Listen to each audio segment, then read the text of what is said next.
mean, we don't have all day. Oh, shut up. I got to agree with him, so hurry up. Okay, all right. Thank you.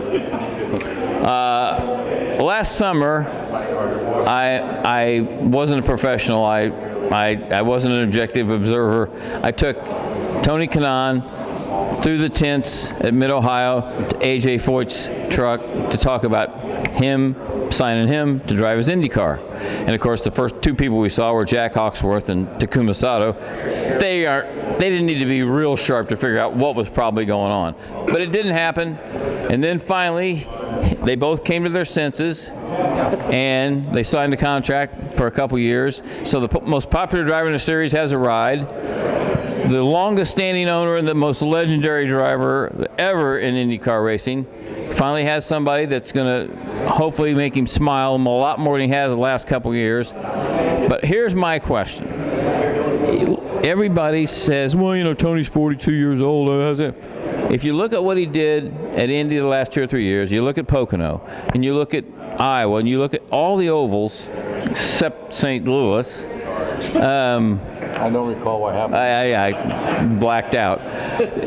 You care about one thing. You care about the Indy 5. I mean, I know you care about all, but the Indy 500 is what you care about. So to me, he's just as capable now of winning the Indy 500 as he was when he was 32.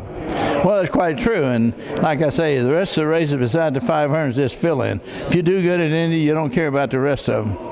And that's the way I've always looked at it my whole career. If you do have a bad day, you try to make it up on the other 16 races. But that's what I love. It's a 500. And I think Tony feels about the same way I do. But you were still doing pretty well in your 40s at the Speedway. And look at me now in my 80s. Well, yeah, I know. We can't get you any cars right now except maybe a Roadster. But I'm just saying, like I was talking to you one day at the Medlands, as you called it, and you were like, I hate these courses around a stadium and all that. And all you really cared about then was Indy. And you were always fast in it. You're in the front row still, starting in the top 6 all the time. So age usually is a benefit at the Speedway, not a deterrent. Well, that's quite true. And like I said, Indy can make a good year or a bad year. If you do good there, the rest of them's all right. But if you do bad, the rest of them, you got to work your butt off, try to make yourself look good. All right, TK. Now, I'm not your agent. I don't get 15% for putting this deal together, but that's okay. I got a sense of humor. So you're asking already for money? No, I don't want any money. I'm glad. I know Benny needs the money and other people that work for you, but maybe just give me a car, a free car would be good, something like that. Anyway, when you got serious again and you said you're going to like who I'm going to drive for, well, obviously I figured that out because you always wanted to drive for him. True? Yeah, I mean, I have to say, obviously, I don't need to sit here and talk about AJ's achievements, but back in the days, I remember, actually, the interview, I think it was actually to you, he mentioned, that I would be doing pretty good in the old days. He liked my style and then that obviously stuck to my head because coming out of AJ for me was one of the biggest compliments I could ever have in my career. And over the years, obviously, me and Larry and I, we tried and we finally made it work. And to me, what means a lot to me was, at this day and age, I don't know why people like to talk about that 40 years old, it's old. You know what I mean? AJ retired, he was 58. Yeah.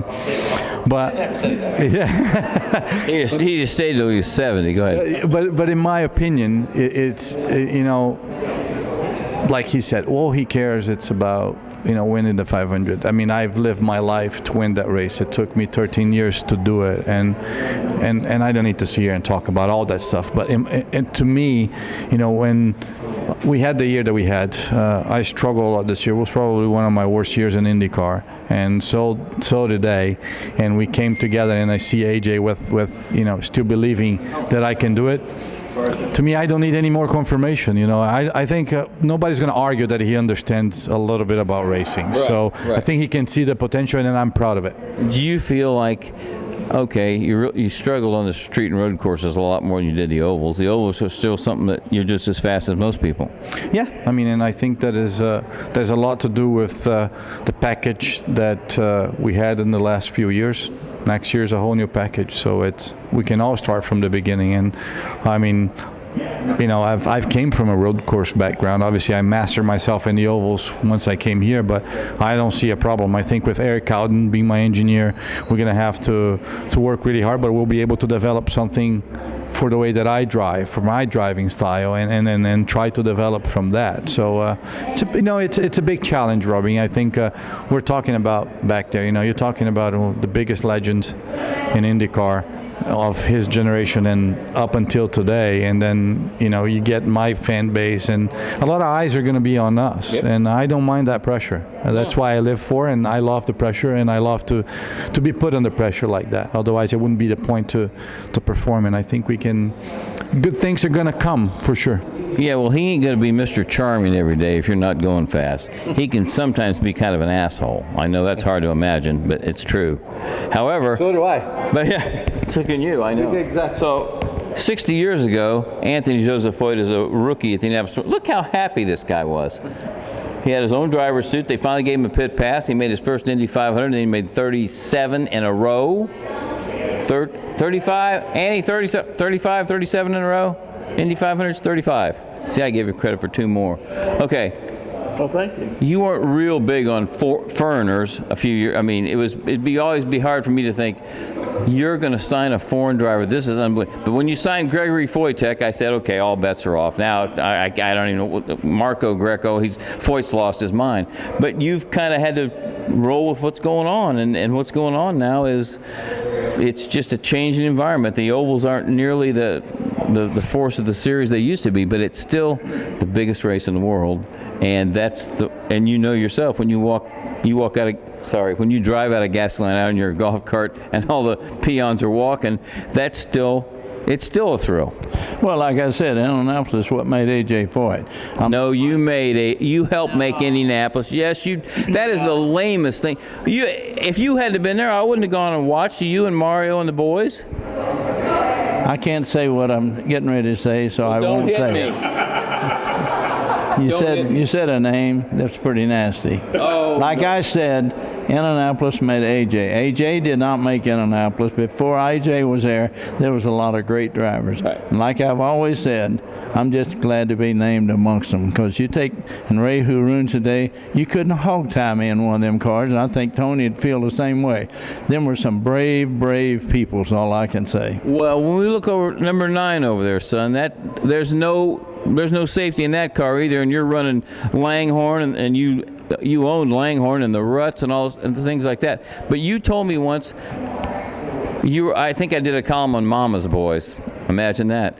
And I said, A.J., are there any of these Mama's Boys that could have made it in the 50s and 60s and 70s? And you said, I think that Kanaan kid could have probably, he seems like he's tough enough that he could have probably made it. So that's a pretty good compliment coming from you. Well, I know he's a foreigner, but I think there's some inbreeding went on there somewhere. I don't know where, but no, he could have made it. He kind of come up the hard road like I did, so It hadn't been an easy road for Tony, and damn sure was no easy road for A.J. Foyt. And he wouldn't drive for me for the contract I had on tires. He said, times have changed. I said, okay, Tony, we'll work out something. Yeah. The first deal he offered me, he showed me this picture, and he said, would you mind if I pay you what I got for your first race, what I got paid to do this race? I said, well, are we doing interest on it? And he says, no, it was no money. It was just a set of tires. So I said, I don't think so. Well, it should be an interesting season, but especially the month of May, because ABC's 14 years, they're probably the best sponsor in the paddock, and they want some results, and that's why he hired you, and you want some results because you got tired of, what's his name? I can't think of his name, the guy I used to drive for. Anyway. Your brother, Ganassi. My brother, Ganassi? No, we're not related. We're both assholes, but we're not related. I can say that. This is cable news. Oh, no, this is RACER.com. They might edit it. Maybe not. All right, we're looking forward to seeing the old man who looks better at 82 and walks better at 82 than you 50 than 52-year-old people do. And I think stem cell worked. I hope so. It don't work on everything, but I'm waiting for it to take place. You want to top that one? I don't think I can. If it works, let's talk where it works so I can get ahead of my game. Yep. See, we don't just cover racing here. This is a lifestyle show. What a lifestyle. All right, this is Robin Miller, Anthony Joseph Foyt, Anthony Kanaan. Thanks for watching the ReadingRacer.com, and watch these two animals next year on the IndyCar circuit.